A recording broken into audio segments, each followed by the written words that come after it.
So we are back, guys, for Spidey chat. So we had some difficulties on Jeremy's channel for the Spidey chat, so we moved it onto mine. I'm gonna allow Jeremy to be the moderator for this one and explain what we're doing here. What is Spidey Yeah. chat? How did this all come about? And what things are we gonna talk about? Okay. So before the weather rudely interrupted us and knocked out my internet temporarily, basically Spidey Chat was something that me and Kat came up with a while back when I don't even remember. Was it last year or It's two been a years while ago? since Yeah. I yeah. think it was at least 2 years ago or maybe last year. Yeah, at least 2 years ago. So it was one of our first major collab videos because we're both huge Spider-Man fans, and I was like, why don't we just talk about Spider-Man? I mean, and then we got such a huge positive response that we did the second one, and we increased the panel, and then so here we are today talking about Spider-Verse. Yes, I'm excited to talk some Spider-Verse. Hopefully you guys enjoy.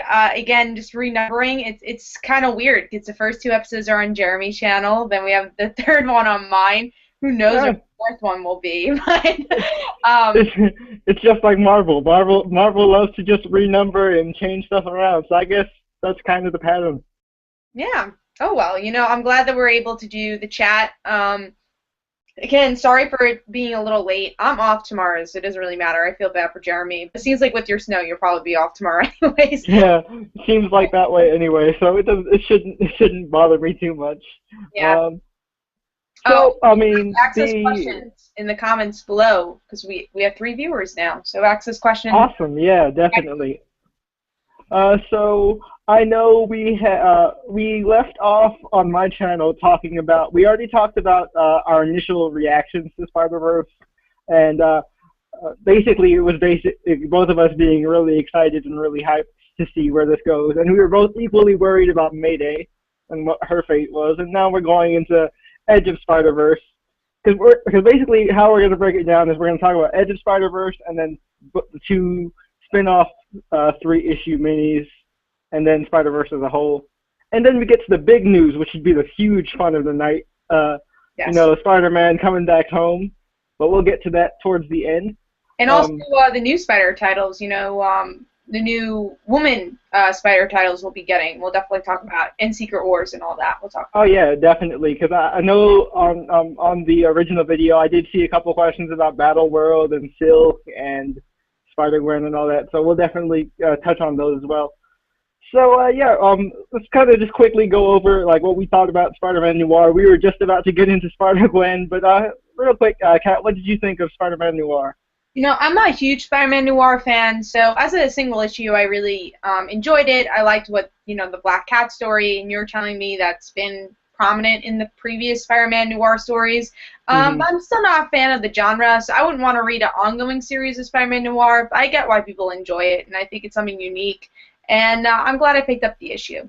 Yeah, I mean, for me, I'm kind of the opposite. I'm a big fan of the Noir miniseries. I picked up a lot of those when they came out, and I'm a fan of the genre. I like the old school kind of detective private eye movies, and it's what they reminded me of. The art was gorgeous, and that was definitely a plus. But I mean, not that I'm the same way I was with Spider-Man, where I was like, we need an ongoing for Spider-Man Noir again, or we need another miniseries. But it was nice to see him pop up.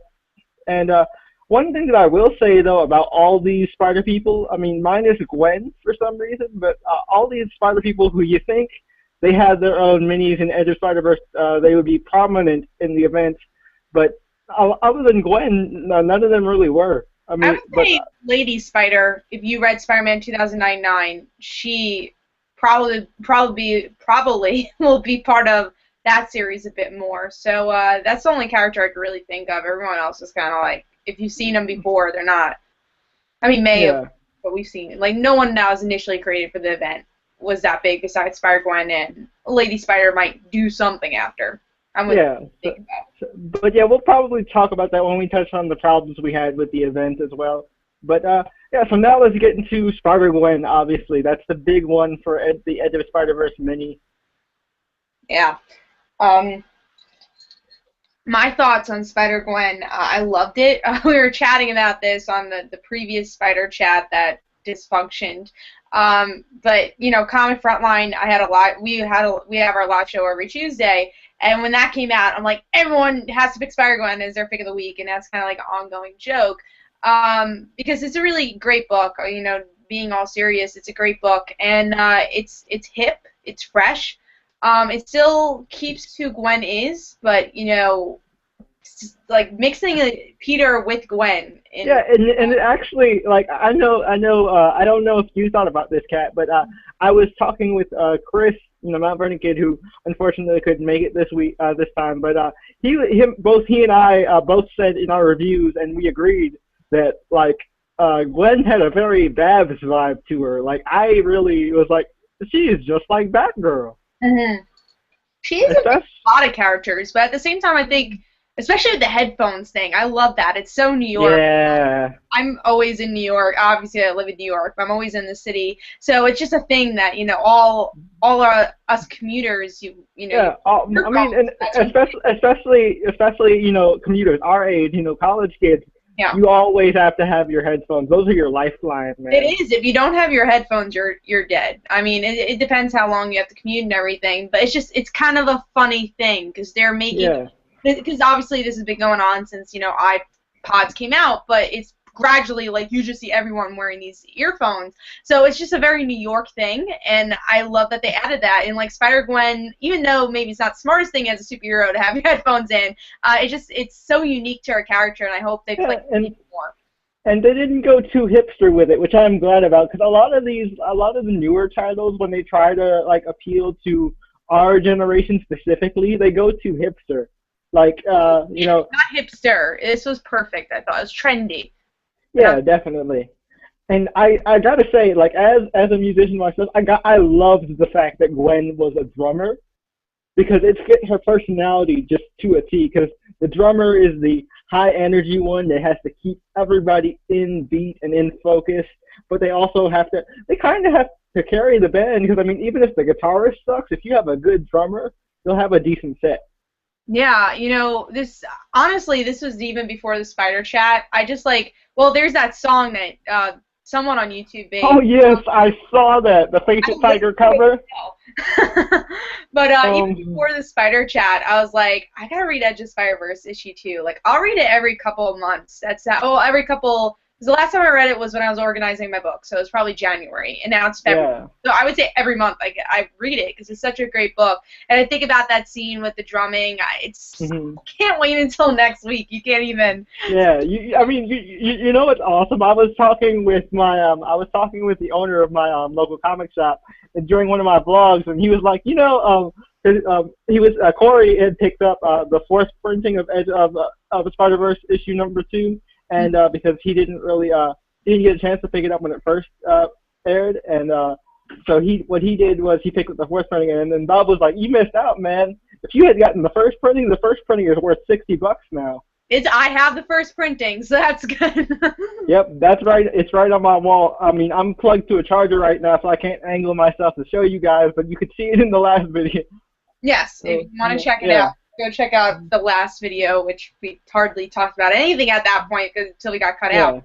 You can see me stalling for a good 10 minutes of me just like, what do I say? But Google Plus always tends to screw us over one way or another. I mean, it happened to you guys too with Media Madness, right? Yeah, no, that was really weird. It told us that we were sleeping or our computer was sleeping. It's like, and even Jay told me right after the show, he's like, I purposely went in my computer settings not to put on screensaver. So someone with Google Plus, that happened to all three of us. Jay off screen and me and Mimi, a lot of times it happened. So. Oh wow. Yeah. So that. So yeah, technical difficulties aside, yeah, Spider-Gwen obviously is the winner for Edge of the Spider-Verse. We'll talk about the actual series, I guess, after, just like expectations for that series, like once we get into those. Oh yeah, definitely.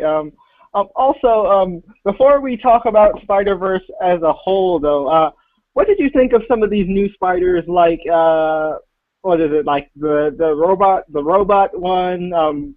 I mean, Spider-Ham isn't new, but I personally, Spider-Ham was like, he was the kind of the under the radar MVP for me because I always got a laugh out of Ham. I love Ham just Yeah, for he's the a stupid cool puns. character.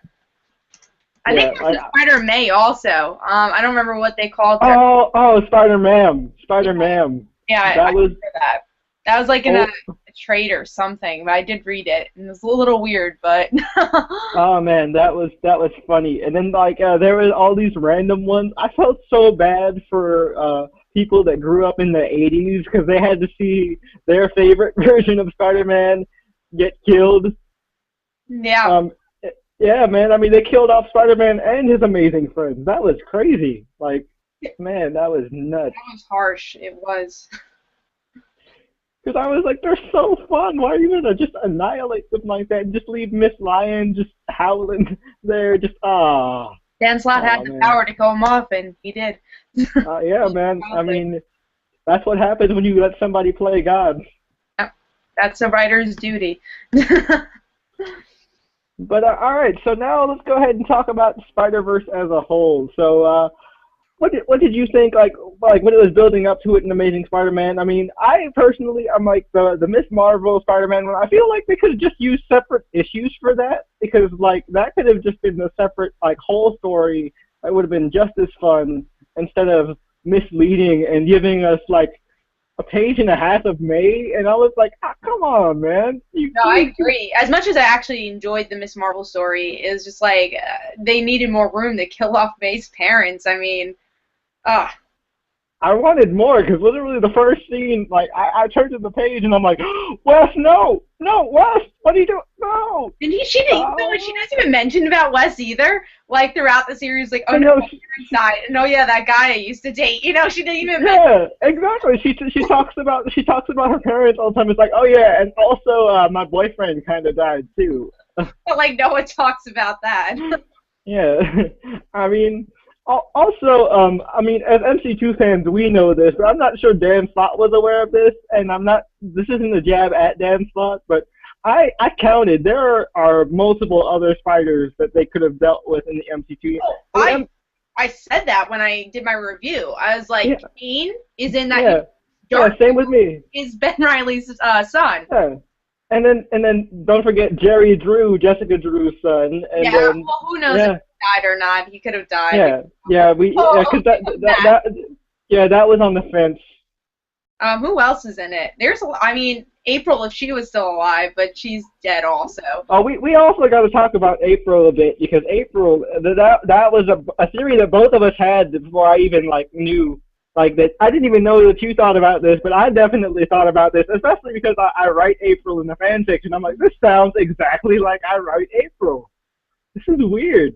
It's April to a T, which I guess we'll talk about that now. I mean, just going into it. Yeah. Initially reading Spider-Verse Team Up, I really enjoyed the book. I really enjoyed the story. It's a little contradictory. Why can't I say that right now? Anyways, it does contradict what's going on with Dan Slott's story, because obviously Dan Slott's writing the real May, and Tom DeFalco's like, it's not really May. But it's the question of who actually is, and both you and me said it was April. And for me, Yeah. I was like, it's either the April that lived throughout the whole time with her parents, and May was end up being in the cubicle. I mean, Yeah, or it could have been the whole Spider-Girl, the end May, who yes. sacrificed herself, but in this version didn't sacrifice herself or something like that. So I there's think that the possibility. first one makes more sense though, of the April Oh yeah. grew up, just because the hybrid, she didn't know that her name was April, so Mhm. I do think it's April though. But that also shows that May and her clone are two different people. It doesn't even matter who grows up and Oh yeah. what principles you get. It's like you're still two different people. So it still shows April has a different attitude. So that's like in my mind. I want to. Also a very subtle thing that I noticed. I'm not sure if you noticed, but like something that I caught that was in the art. Because I always saw May had a not exactly red hair, but she always had a reddish tint in her hair, and she had all. Depends on which what part of the stories you're reading, because like when she gets a haircut, like there's a point where she gets like her birthday haircut, that's like a reddish tint, but there's other times where she has brown hair. Okay, because I was like, because there were points where like her hair looked either like dark brown or like, just straight up black, and I'm like, April had black hair. Is that April? Yeah, and also there's a costume change. The costume's not exactly like May's costume either. I read that on the Spider-Girl boards. It's not the exact same. So there's just a lot of stuff there that shows that it wasn't May, and it's not us being in denial. It truly was not May. It was April. I have to think that, and I think Jay brought up a good point on Frontline Live when I was watching. He was like, it's Tom DeFalco's way of protecting his baby, which I totally understand. I mean, that's something you spent decades on. I mean, come on, that is your project. That's your passion project. Love too, because like he's still on the Spider-Girl boards. He still cares about his fans too. So it's like you don't want to take that away and then like kind of destroy everything he gave that happily ever after, and just 2 years later you kill off May's parents, and then you don't even have enough time for her to grieve about it. Like there's not enough pages for her to stop being repetitive and just like kind of go through the motions. And that kind Oh of yeah. upsets me, but I guess we'll see in the future after Spider-Verse. Oh yeah, I definitely agree with you on that one. And I mean, who knows? Maybe May will get her own series. I mean, there's a positive trend about Spider Women after this whole Spider Verse event. I mean, look at it. We got Jessica Drew has her own series. We've got Spider Gwen, and we've got Silk, who I'm not still not totally on board with, but Hmm. we'll see. We'll see about her. I might pick up, depending on the week. I may pick up her It's issue this week. next It's week. coming out. Silk is coming. Yeah. Yeah, if it's a light week, I'll pick up Silk #1. But honestly, like I mean, we'll talk about this for sure later. But like the ending, I got kind of annoyed with because I'm like, I couldn't care less about Silk and Peter. I don't want them. I want Peter and Mary Jane. Like you can call me stuck in my ways, but if it ain't broke, don't fix it. Hmm. Hey, totally agree. Um, yeah, Exactly. talking about that. Yeah. What's the next topic? So okay, so we talked about like May and then some of the other spiders. How do you think the villains were handled? And while you talk about that, I gotta just change my headphones 1 sec. Okay. Uh, Um, how I thought the villains were handled. The Inheritors. I thought they were handled pretty well. Overall, they had motive. They were pretty interesting. It was something different, and yeah, they were handled well. Yeah, I thought, when we first see Morlon in the Amazing Spider-Man series, I'm like, there's something more to him. So I figured that, they'd bring him up later on, but I didn't expect all of this to happen with his family and all that. And you're right, yeah, they were very interesting. I wish they could have flushed them out just a little bit more. But other than that, I feel like they were, very good villains for this high-octane action event, especially that final battle. I mean, holy crap. Yeah. I mean, we'll talk about the final battle and everything, but I thought, they did what they had to do. I thought they were pretty good villains. I don't really have much complaints about it. It's not like we were expecting like top notch, like, oh my god, this is something completely new, but it's still, for what it was, they were good. I did enjoy it. Although one thing I will bring up though, the whole Master Weaver thing, right? Okay, you remember in 700 Madam Web went into a coma, right? Yeah, yeah. Well, I mean, this is a whole event dealing with spiders across different dimensions and all this stuff, the web of life. Where the hell is Madam Web? Hey, I mean, I totally agree with you. I feel like they had 6 issues, but they didn't really accomplish a lot. Like, honestly, this week I gave it a pretty high grade, the last issue, but not high grade. I would say I gave it high on my list, but that was mostly because not a lot of issues impressed me this week. But I still saw a lot of problems with Spider-Verse. I love the action, and we'll talk about the last issue, but I love the action of the issue. There are some small moments I really enjoyed with the last issue, and that's why I gave it 4 stars, and it was a bit higher on my list as if you watch my countdown or Comic Con episode, you'll know, and obviously when you watch Frontline Live tomorrow, you'll find out. But yeah, there's a lot of disappointments also though, like Madam Web. I mean, the ritual was so rushed in a way. Kane's death was really rushed. Like I hardly even noticed his death because of it. And Because also, like you said, with Silk's ending, it was annoying. I think they concentrated so much on action, they like forgot a lot of plot lines that I hope they they cover up in the epilogue next issue. The difference for me, I also gave the last issue a high grade. I actually gave it. This is okay. I reconsidered it after I recorded, but I actually gave the issue a 4.5. But my reasoning behind that was because I didn't really see it as an end issue. Yeah, same here. Rated it as a penultimate issue, and as a penultimate issue, I gave it a 4.5 because I was like, it seems like the epilogue will be the actual end, so I graded it as a penultimate issue. Now, if I had graded it as a final issue, I would have agreed with you and gave it a 4 out of 5. But like, I don't know, there's a lot of stuff that I liked. The art was beautiful, the action was great, but yeah, like you said, there were a lot of points that were just rushed and not touched on. Yeah, I mean, but there's still some really great moments between characters, surprisingly, in the last couple of issues. But yeah, I overall I gave it 4. It's really hard to determine Spyverse because the plot itself is so epic and so interesting, but at the same time, it wasn't really written the best it could be. Yeah. It was more of like it's epic fan service in a way. It's not really. It's like a huge just fan service. It's like, hey, all those characters you know and love. Yeah, we're bringing them back. We're bringing them in, and we're gonna have fun with them.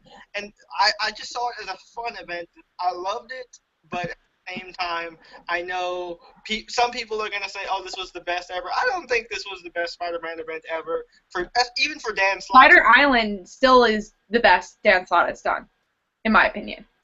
Agree. Spider Island is going to go down as my favorite Dan Slott Spider-Man arc. Yeah, he just blew me away because honestly, he did character justice, I think, better in that arc than this arc. I feel like it was so cluttered that there wasn't really a chance to have a lot of character moments. There's just too much going on. He just came up with all these different plots, and he wasn't able to finish all of them. Like the Skrulls or Superior Spider-Man being there, May. Like, there's so many stories that just didn't finish, and hopefully the epilogue will finish that. Also, something back to Spider Island really quick. You know something that Dan Slott actually did well that he has not done well for his entire. I know what you're gonna say, yeah. And Peter Parker's Mm-hmm.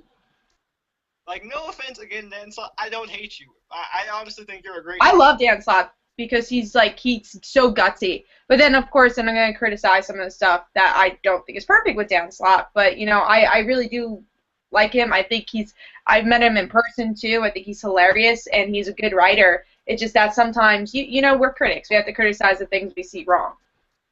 And Mary Jane, I mean, it's not like he doesn't know how to write them, because he did do it almost perfectly in Spider Island. And, like, it just annoys me so much that I know he can do it, but he doesn't do it. Yeah, I totally agree. But yeah. So with Spider, so I guess we can talk. We talked about the last issue a little bit, but let's go ahead and talk about our problems with the event as a whole. Okay.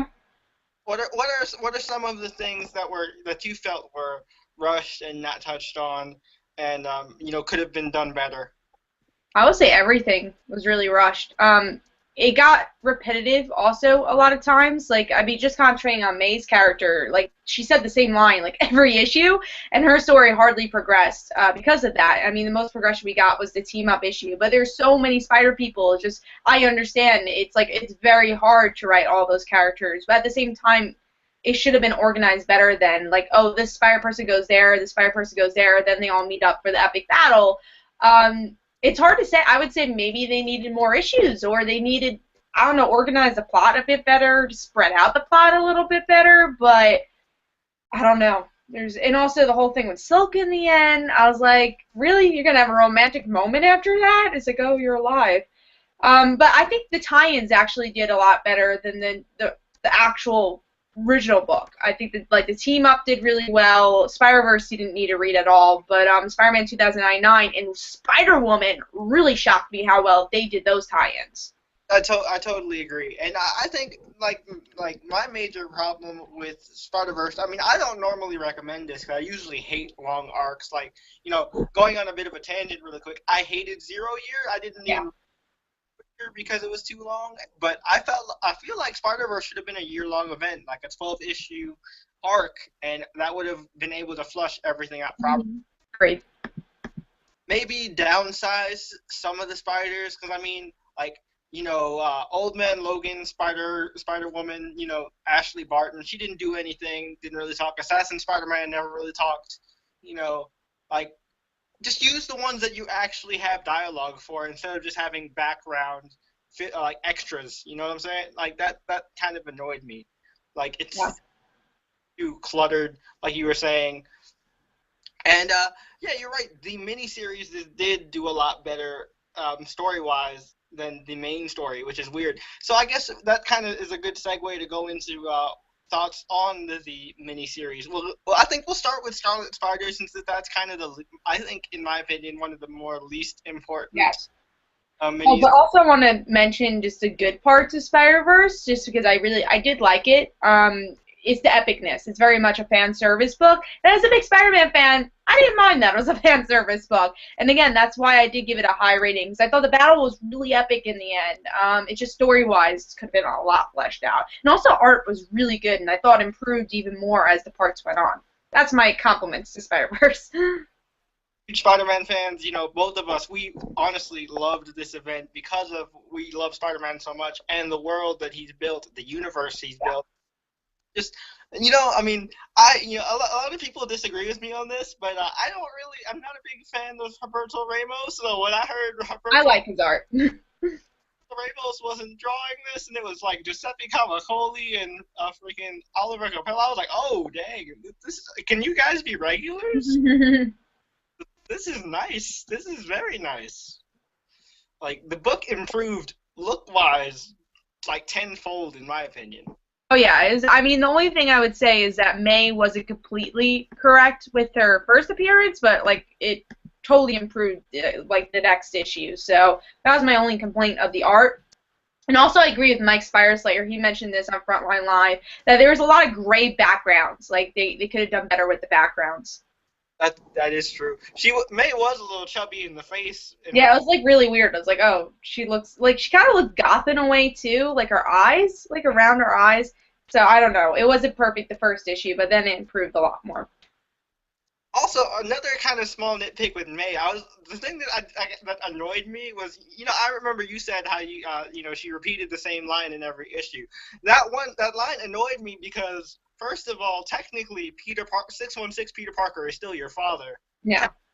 Because that's still the same timeline. It's just at a certain point the timeline changes. So technically he's still your father, and he's right there, and you're like insulting him right to his face. Yeah, it was April. That's my excuse. It literally was April, because that's exactly what April would do.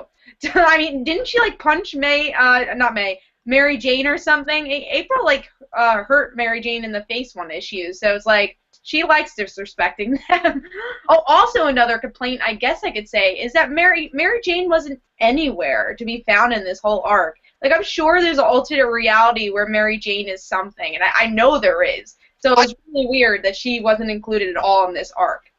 Was a Mary Jane. There was a kind of a Spider-Gwen version of Mary Jane, where Mary Jane was the spider. Mm-hmm. But I mean, whatever. Them all, I guess. I mean, reality is infinite. I understand. You can't include everybody. Yeah, but Mary Jane is so important. I just wish we'd get some love for that character. So much, because Corey gets Spider-Woman, and I read that issue where like they're in Loom World and May punches Mary Jane in the face, and I'm like, see, this is just Dan Slott's metaphorical punch in the face to Mary Jane. There you go. You want to answer some questions before we go into the tie-in books? Sure, let's go ahead and answer questions. Okay. And then guys, we'll answer some more questions as the show goes on, so just keep asking. Go on definitely a little longer, because we did, we need to make up for the time we lost during that whole big glitch. Yes, definitely. So first question is from Zach the Thunder King 1. Since Spider-Gwen is getting an ongoing, what other alternate Spider-Man do you think should get an ongoing? I would love to see another Spider-Man Noir series. I mean, I think we talked about this. I would say Mayday would be the one I want to see. 100%. Me personally, I like steampunk. I really like Lady Spider's character, and especially how she interacts with Miguel. I mean, I wouldn't mind if she was in 2099 as a supporting character, but I would like to see either a miniseries at least, maybe not an ongoing, but Yeah, I another. don't know if she could hold it ongoing, but maybe a miniseries. But also just sticking her in 2099 makes a lot of sense. That would be cool. Let's see. We talked about Made to Death. I mean, both me and Kat have enough ideas where we could write a May ongoing. Oh yeah, if Marvel knocked on my door, I would proudly accept.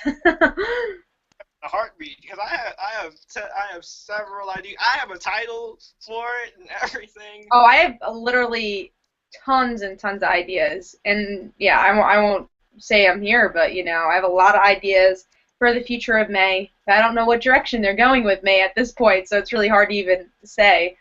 Would it be in her world? Who knows? Who knows where to find us? I mean, just saying. There you go, co-writers right here. Next year.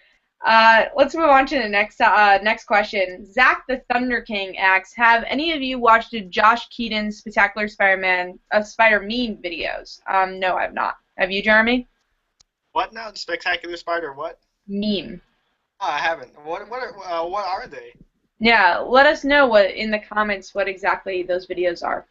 I love Josh Keaton in Spectacular Spider-Man. That is probably my favorite Spider-Man related cartoon ever, because the voices were all just it matched it perfectly, and they got J.K. Simmons to voice Jameson, which is Perfect. Sorry, I thought you paused. Next question is Antonio Elizondo asks, are you worried about losing any Spidey characters post-Secret Wars? And if you had to control, what would you do with all the Spidey characters post-Secret Wars? Would you keep them all? You know what? I'm not really that scared of them. I mean, maybe them being erased I would see happening, but not really scared of them dying, because I feel like all the Spider people that are going to died in Spider-Verse. I don't think they held back. kind of the calling as it is, them killing off all the unnecessary ones. Exactly. And then, do I think they're going to keep them all? Yeah, I think they're going to be kept. I just don't think everyone's going to be used. I think whoever's in that Battle World miniseries is going to be used the most. What do you think, Jeremy? The ones that we can already tell are a safe bet are obviously Spider-Gwen, Miles, Silk, and all the ones that are already in titles, and are huge fan favorites. I mean, ones that we can sort of worry about are maybe Jessica Drew, the Ultimate version, because I mean, when they merge 616 and Ultimate, if they would have doubles, unless they have Jessica Drew change her name to something else. I mean, she's already Black Widow, so. Let's just change her first name and then her last name or something, or just Drew Jessica. I don't know, but yeah, I agree. We'll see. Let's move on to, or just make a nickname too, because like May Parker, Mayday, make a nickname of her first name somehow. Jess Drew, I don't know. Moving on to the next question. This is from Scotty Showman. What do you guys think about the teaser after hearing about Battle World? Do you think it's a real potential to be a separate world in Battle World? So he's talking about, he just sent the picture, Renew Your Vows. That picture that came out. Yeah, I mean, I think that's why they announced it. I think it will be just another timeline where Mary Jane and Peter gets their happily ever after, which makes me happy, but at the same time scared, because then the opportunity of May being erased is there. How about you? I heard some interesting theories about this one all throughout the internet and through some of my friends, and the one that I like but also don't like at the same time, unless well, I'll get to that, but the theory that's going around is that this world is going to be the building blocks for the revision of the MC2. Since I don't like it, But since Peter and MJ were, killed in Spider-Verse, this is, building it back up. But at the same time, why do you need to erase it? Unless Tom DeFalco is behind it, I don't want to see this happen. Because I don't trust anybody but Tom DeFalco to build this universe. And even so, like, what do you need to change it? It's so good. One thing that well, I think the reason they have to change it, just thinking in Marvel's point of view, is it's too old now. Like, a lot of the things happening in the regular Marvel universe don't really apply to MC2. It's very, like, in that 90s stage, so I kind of understand why they would have to, like, intertwine stuff from One More Day and all that, and Brand New Day.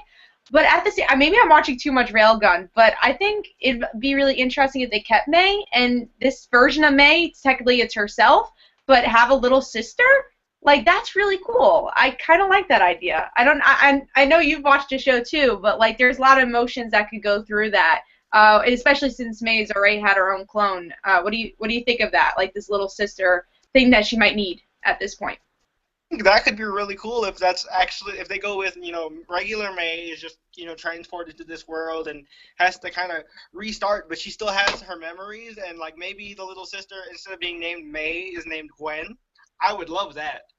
Yeah.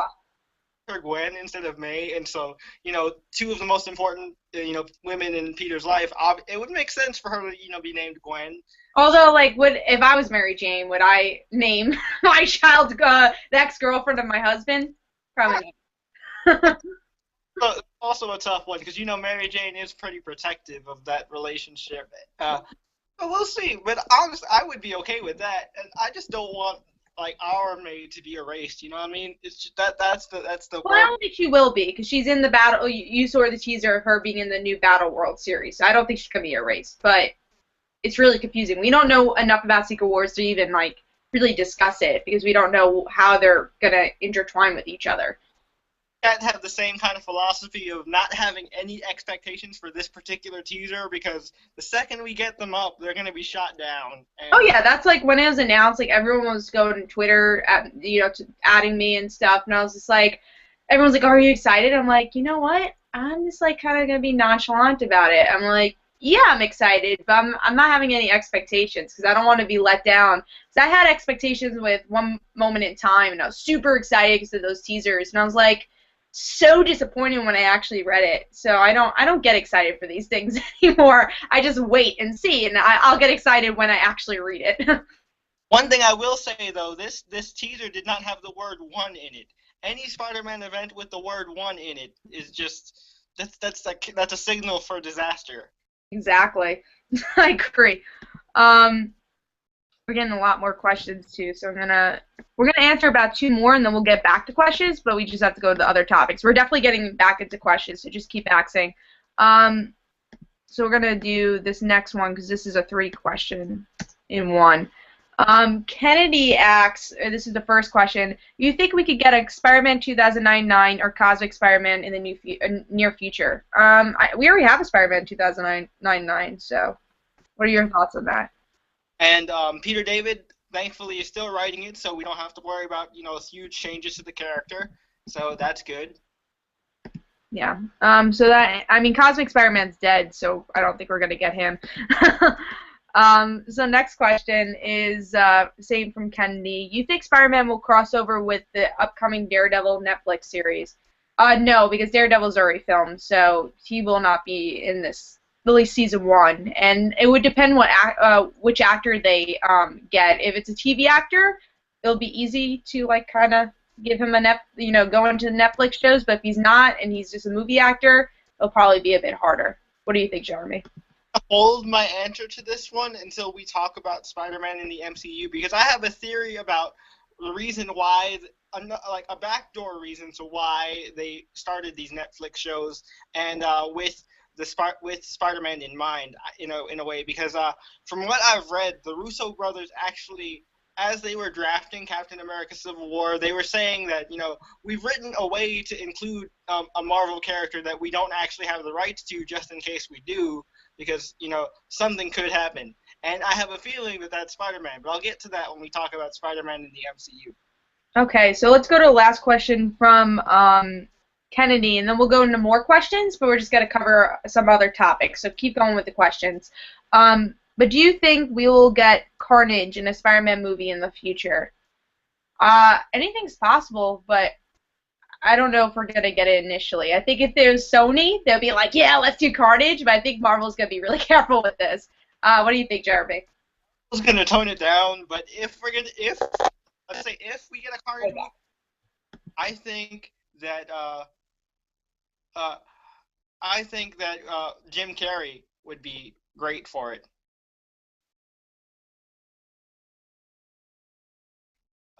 Oh, what happened?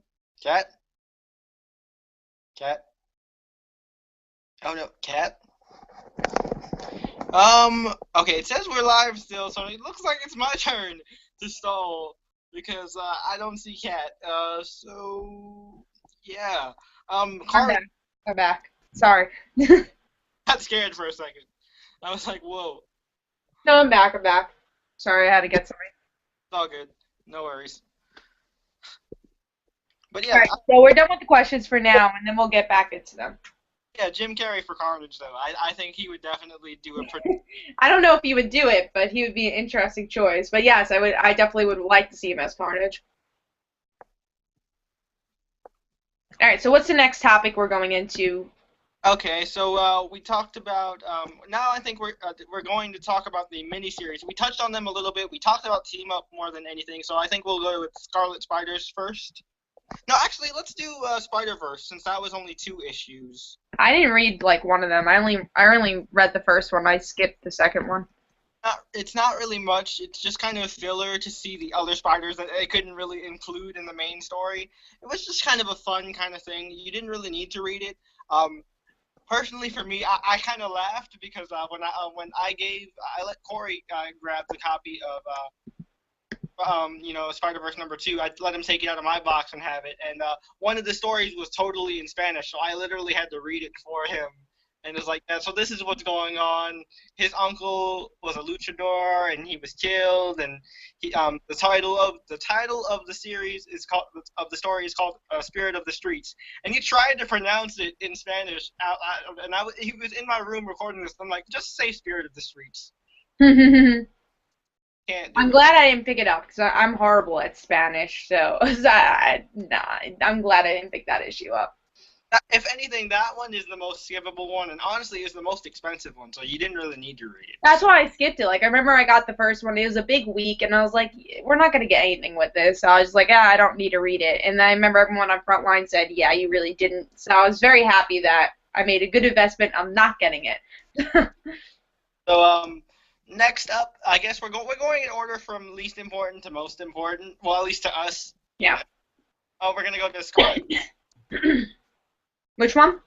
Spiders, the 3-issue mini dealing with the Team Clone, I guess, with Jessica Drew, Ben Reilly, and Kane. I gotta say, I was most excited for this, and the most let down with this series. I hated the art. The story wasn't really needed. Like I guess to understand, like, oh well, they don't have clones anymore. Honestly, I don't think they needed clones at all to be a big threat. I thought that was kind of stupid. They just wanted a Scarlet Spider series. And then Ben dying was, I felt like, dramatic, but it didn't really hit a lot of good notes there. They could have done a lot more here, and it didn't hit for me. For me, art was okay. I didn't hate the art. Story was predictable. Although I liked the first issue of it, I really liked because I liked seeing into Jessica's head more than Yeah, that was the better one, I think. But Ben's death I called from the get-go because I'm like, Kane is important to the 616 and Jessica is an important supporting character to Miles, so they wouldn't kill these two off. So Ben's gonna die. There you go. He did. And I mean, I think it's an impactful death, sure, and he helped the plot, but I don't think he's dead. There was no body. He's not dead. I don't think he's dead. Yeah, I agree. I remember people were saying, "Oh, well, he's dead." I feel like they totally like went over that story. Like if you didn't catch it, you wouldn't even know Kate was dead. So honestly, I don't think it's over. I think we'll definitely see Kane. I don't even think the writers think like he is dead at all. I think we'll maybe see him in the epilogue. Because he just died a year or two ago. So why kill him off again? There's no point. I mean, then that would kind of just negate how much he's. I honestly think out of all like the main, quote unquote main Spider-Man characters, Kane was the most impacted by Spider-Verse, which I find really ironic because it didn't really impact Peter as much as you'd expect. Yeah. And I think he'll go back to normal and be like, oh, well, that was a bit of a weird day. Kane went through all this crap. He saw other clones and how they deal with things, and he was his normal whiny self of I'm a monster, but I'm not a monster. Yeah, that was so annoying. But hopefully after this, when he's back, he'll be more on the hero and less on the emo side. Yeah. Okay, so that's Scarlet Spiders in a nutshell. Let us know what you guys think in the comments. Also, what rank your miniseries in the comments below as well. So what's next? Should we go team up or should we go Spider-Woman and then team up and then? Oh, let's do team up, I guess. Because we already talked about May. Now's the one that we're gonna talk about the most. So team up. Other than that was team up. Other than the May one, it was just kind of really fun. I loved the Spider-Gwen team up issue. Oh, such a great issue. I was gonna mention that too. I thought the Spider-Gwen one was very good, and the Miles going into the cartoon world was pretty fun. And I think that was the same issue actually. Really funny. I actually scored that one. I don't remember the exact grade. I think I gave it a 4 because that was really solid. And also, big props for the man, the myth, the legend, Jerry Conway himself coming back. Writing Spider-Gwen because he killed off killed off regular Gwen. So I thought that was great. Who killed Gwen Stacy got to write Gwen Stacy again as just an amazing character. And I loved the reversal of what happened because Peter died there and was like, I'm sorry, I couldn't save you. And it's just, and then the end where he says, no, you gave me something that I didn't have before. I couldn't save my Gwen, but I saved you. I was like, oh, the emotion. It was a really well-written story. I think Spider-Verse Team Up really surprised me overall because I wasn't expecting much from it, but they had some really interesting 10-page stories, which I kind of wish they didn't have 2 stories each issue. They should have just picked one to flesh that story out even more, especially, obviously, the May issue. It could have been a 4-issue mini with, one story for each, and I would have been okay with that. Yeah, I agree. I would have rathered that, actually. Yeah, so that's Team Up. We talked about the May one multiple times, but I guess we can touch on it one more time. So yeah, Uncle Ben and May teaming up, and May, I just felt so bad for poor Uncle Ben because Uncle Ben was just getting the shaft. I mean, poor dude. I mean, I understand, him being a coward, and things like that. I get it. I understand how she'd feel, and it's anger talking. I understand all that, but this was when I was like, this has to be April because that mess up. I'm glad I wasn't the only one that caught it, but the mess up that she did with the line, the iconic line, and when Uncle Ben corrected her the exact same way May corrected April, I was like, there it is, that's the answer. And I think what's interesting about that story too is that only hardcore May fans will see that. I think if you're just like a casual May fan, you'll be like, oh, yeah, she's just acting like that because, she's angry about her parents. It's just like those little nods. If you read Spider-Girl over and over again like me and Jeremy have, like, the different voices. I mean, especially Jeremy, he's writing it. And for me, I've been doing Mayday's Journey, and I've read Spider-Girl 10,000 times. And I don't even think that's an exaggeration. I literally read it like every week. And we know her voice, and you knew that wasn't May. Oh, yeah. Like I was saying, like my trades are worn out, and I literally had to buy. We were talking about this before, like the original video went up. I had to buy replacements for my single issue collection because they were so worn out. And let me tell you, those are hard to find. Yeah, my issue 100 doesn't even have a cover. That's how much I've read it. It's like all worn out. My first trade of Amazing Spider-Girl, I let a friend borrow it. Hopefully I'll get it back soon. But like the plastics ripped off, so. You guys don't understand the struggle of a hardcore fan because that's just what we go through. We love it, but at least Marvel Unlimited has all the issues, so I tend to read it from there. Like the issues that are not collected in the trade, I'm gonna probably read from Marvel Unlimited when I do Mayday's Journey. Yeah, May was a big force for us in particular for team up in general because I was we both searched directly. It's like which one is May gonna be in? Which one is Megan? Oh, she's in this one. All right, let's get this. Yeah, we were both very excited, and I hope we get to see some good May stories to come in the future. Sure. So which one? I'll let you decide this one also. So 2099 or Spider Woman next. 29.9, I guess. I honestly, this surprised me because I mean, I didn't actually pick up 2099 except for I think you gave me a couple digital codes, but other than that, like I didn't really pick up the main 2099 series. But I was like, hey, let me try and pick up the Spider-Verse tie-in, and I was like, whoa, this is really good. As someone who's read 2099 in the in the 90s beforehand, early 2000s, like that era, I was like, this is like it's Peter David actually writing Miguel in his home, and I'm like, I like this. I like this a lot. And the chemistry he had with Lady Spider, the art was great. He wasn't like overdoing the future slang, and I just loved it. I thought it was awesome. Yeah, I agree. I thought, I gave it like a 3.5. Some of the issues. I'm not a huge Miguel fan, but I liked what they did here. I think they did the clone story a lot better than Scarlet Spider's did, and I like the chemistry between Lady Spider and Miguel also, and I'm excited to see where that story goes after Spider-Verse. On the record, only two of the tie-ins actually made pick of the week for me, and one of those was Team Up, and one of those was 2099. I forget which 2099 issue, but I think it was the second part of the 2099 I story. don't think any of the tie-ins, because I get a lot more books than you, though, so I don't think any of them made pick of the week for me. But some of them made top 5. Some of them did make top 5. So there's always that. So last but not least, the big surprise of Spider-Verse, I think we were talking about this and we definitely agreed on it, is Spider-Woman. I didn't expect a book that started out of an event to be so good. I mean, minus the art. I hate Greg Land's art, so I didn't buy this. I literally just kind of bummed it off of Corey, but I still really liked the story. Yeah, Spider-Woman, for me, I was really shocked because the first issue, I was like, it's okay. I think it ties into Spider-Verse too much. But honestly, I think you got most of the meat of the story of Spider-Verse in Spider-Woman. I think Jessica was great here. Even this issue I thought was really well done too. Even though I felt like they split up the story a bit too much.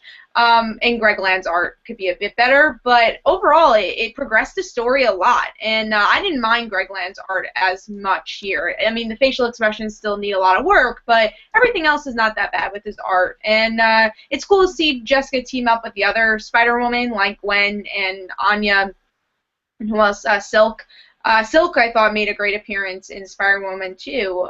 So yeah, I think every issue just keeps improving, and I can't wait to see the new direction it goes when she gets her new costume. And at least it's explained in this issue why she does that. So I'm like, I kind of want to see Jessica Drew have a secret identity.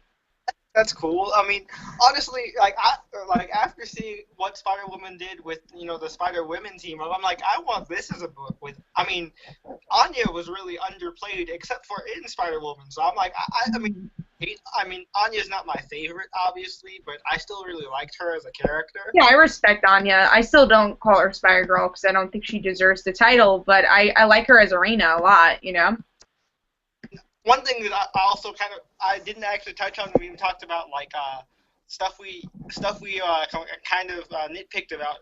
I honestly wanted a little bit more of the Anya Mayday interaction. It's like you tried to take over my body in my world, so like. Yeah, I know. Seriously, like that was kind of big in May's story, and then she doesn't even look twice at her. She's like, "Oh, hi, Anya," But like Anya was she was a villain in her series.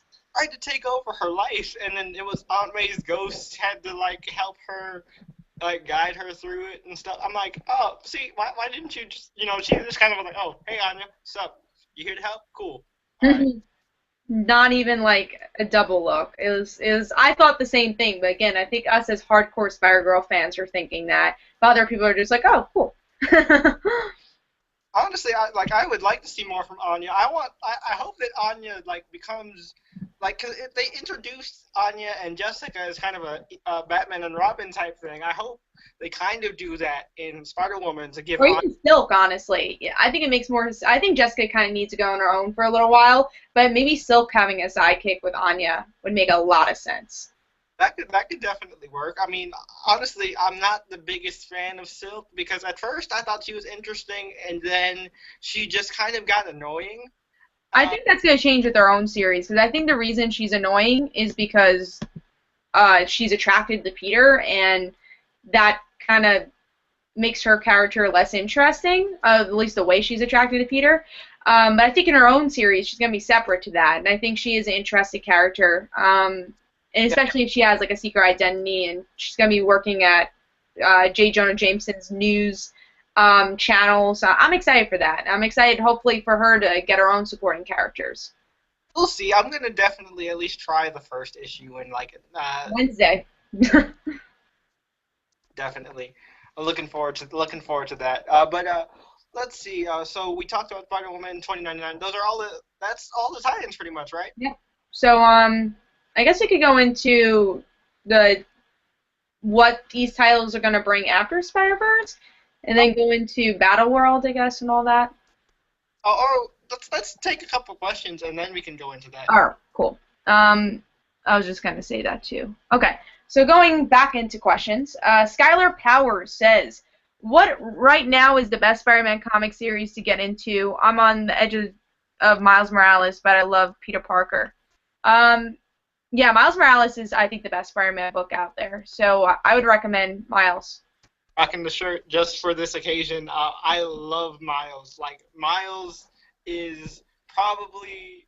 I've said this before. Like as much as I like Dan Slott, with Brian Michael Bendis, like has made Ultimate Spider-Man even before like the new rebranding back when it was just Ultimate Comics. That was my favorite Spider-Man book on the shelves, and that still is. And I'm sad that it's ending, but he'll be back. He'll be back. Yeah. And also, just to answer a comment here, not the best comment, but wow, all you're talking about are Spider-Girls. Pretty one-dimensional chat here, and Jeremy to put your web camera down. But just to explain why Jeremy's using his phone. We explained that already about him using his phone because of his laptop went off. So that's like I don't know. But also. Just talking about Spider-Girls is because those were the characters that pretty much shined in the book and had a lot of things to say. Like, Peter really didn't do much in Spider-Verse, and we talked about Kane, Ben, and all those other characters, too. So, wouldn't you agree, Jeremy?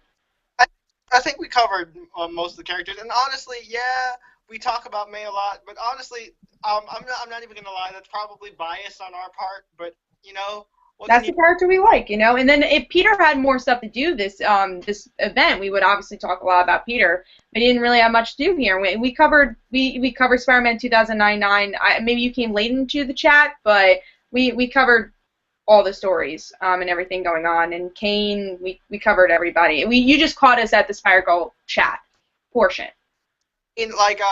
With Peter, I think the main contribution he had, I mean, I'm not complaining about this because I cheered when it happened, was when he socked Doc Ock in the face. That was pretty much like the big point for Peter was him getting a rematch with Doc Ock and winning. Yeah, I agree. I thought that was it. Also the moment where Peter is just like taking control over Superior Spider-Man, where Superior Spider-Man's kind of okay with it because like, die or make Peter have some power. I guess I'll just make Peter have power. So, but again, I mean, there wasn't enough opportunity for Superior Spider-Man and Peter even interact because there wasn't enough room, and that's why I think those moments were a little bit more forgettable because of it, because there's just so much clutter in the arc itself. Oh yeah, I definitely agree with that. I mean, and Superior Spider-Man is a whole nother question in itself, because I mean, like, what is he gonna do now, especially with that big dick move that he did in the final issue with killing the Weaver? Spoiler alert for anyone who hasn't read, issue 14, but I'm sure if you're sticking around for this long, you probably read the issue. But yeah, like, what do you think he's gonna do now? I mean, like, I don't think he can go back to the 616. It just wouldn't make sense. I mean, I know he wants to see Anna Marie, and I get that, but like, So yeah, with Superior, honestly don't know. I mean the arc itself doesn't really give you a direction of where Superior is going to go. I don't think he'll go into 616 though. I personally, as much cluttered Spider-Verse was, I think it would be way too cluttered to have a Superior Spider-Man too. It's like how they explain that these two people that kind of look exactly alike, you know. It'll go back into the whole clone thing where there was so many problems there. So yeah, I don't know where he would go at all. Where do you think he would go? I really do want him to actually be happy with Anna Marie, because I mean, as much as I Maybe like, Marie could go somewhere. They could go into deserted universe. for some reason, like, I don't know why this is popping into my head, but I feel like he's gonna end up taking over as the Master Weaver because he's the one that killed him. He might have to do that. I mean, Doc Ock was the Master Planner before, so let's see if he becomes the Master Weaver. I I mean, think Superior Spider-Man fans would be upset if that happened, though. But it makes sense because Madam Web is kind of on the retired side at the moment, and we don't know what's going on with Madam Web. he honestly has no like place anymore now that Peter got control back, and it's like his explanation for being there is weird because it's like a weird time gap, alternate dimension thing, and he thought that 616 Peter was his past self, and then he found out that Peter was actually Peter from the future, at least according to him, and it got all confusing and comic logic. Yeah, that is comic logic, really. It does get very confusing. I think the epilogue's going to explain a lot, and I think we're going to be saying that a lot throughout this whole entire chat. And we have said that a lot. But epilogue, we'll wait for the epilogue. So we'll take one more. We'll take one more, and then we'll go into then we'll go into more questions too, but just that way we spread it out. This one we kind of already answered, so I guess we can actually do two. This one we'll do a short thing with on. Just making sure I didn't skip anything. All right, Zach in the Thunder King asks, does anybody like Silk? So we talked about Silk a bit, so we'll just like do that one quickly, and then we'll go into another question. Yeah, like I said before, I like Silk, but I think she needs her time to shine in her own series to really determine if she's going to be a good character or not. What do you think, Jeremy? Okay, I'm gonna pretty much agree with you. I think that Silk was an interesting concept and an interesting character. A spider that was locked away, and all she had to do was watch videos of Peter, which is also that's another reason why it kind of explains why she's attracted to him, because he's literally the only guy she's seen for like 10 years. So Very yeah, true. sense. But I don't like her in Amazing Spider-Man. I'm glad that she's not going to be in Amazing Spider-Man anymore as frequently recurring, and that she'll be in her own series. So maybe in her own series I'll like her more, but right now I'm more on the fence. But I will definitely. I think if she wasn't attracted to Peter like she was, her character would be a lot better. Like, I don't know why they have that subplot at all. I think that the over sexual tension, like, just Kind of annoying. at first I was like, oh, that's kind of interesting. They're drawn to each other with their spider senses. Okay, cool. But they didn't go anywhere with it. Time it happened. All right, I get your point. The third time it happened. All right, can you stop? Can you stop? Fourth time, get a room. Just leave. Just go somewhere. Why can't you have this power with Mary Jane? Yeah, I agree. I just think the plot was unnecessary for that. But I mean, maybe you go somewhere. But I thought that was a weakness for Silk in the Amazing Spider-Man series. All right, we'll answer one more, and again, we'll answer more of the questions later. But we'll answer one more, and then we're gonna go into the next section. Non-show gameplays asks, hello, I'm from Argentina. I started reading comics a year ago. So what comics is one you recommend me to start with Spider-Man? Sorry for my English. Your English is perfect. Spider-Man. What Spider-Man books you should read? I mean, Amazing Spider-Man, I would say, if you want just Peter Parker, go for it. That's the main title that you should be reading. But Miles Morales, I would say, is the best Spider-Man book out there. Morales, I think you should definitely check out my Ultimate Comics Spider-Man in trade. I mean, and also, he's half Hispanic, so there's that. He does have a lot of the Latino culture in him that does shine through, and it's a very well blend. He's not just mixed race to be mixed race. He's actually his own character, and he's not just a black Hispanic carbon copy of Peter Parker. He has the essence of what Spider-Man is, but he's his own character with his own supporting cast, and he actually very uniquely uses Peter's supporting cast very well. And so I think if you're a fan of Spider-Man and you want something different and something interesting to read, Ultimate Spider-Man is the way to go. Yes, I agree with you completely on that. All right, so let's go into more topics, and then we'll go into more questions again later. So what's the next topic? Well, let's try and make some predictions on where the main spiders will go after this. We talked about Jessica in her own series. She talked about how she's quitting the Avengers and things like that. So I guess we can talk about her first. Okay. I'm really excited for the direction Jessica's going. I think they're trying to create our own indie feel like Marvel's been doing with a lot of their titles. And I think it works with Jessica. I mean, is it kind of a lousy excuse the way they did it? A little bit, but at the same time, it wasn't. I think it'll be cool for Jessica Drew to find a life outside superheroics because we really haven't seen that ever. So, because all our friends are, and we saw that in this issue, all our friends are superheroes. They'll go out to coffee in their costume. So it'll be fun to see Jessica kind of live a different life, and I'm really excited for that. So I'm really looking forward to seeing where Spider-Woman goes. How about you, Jeremy?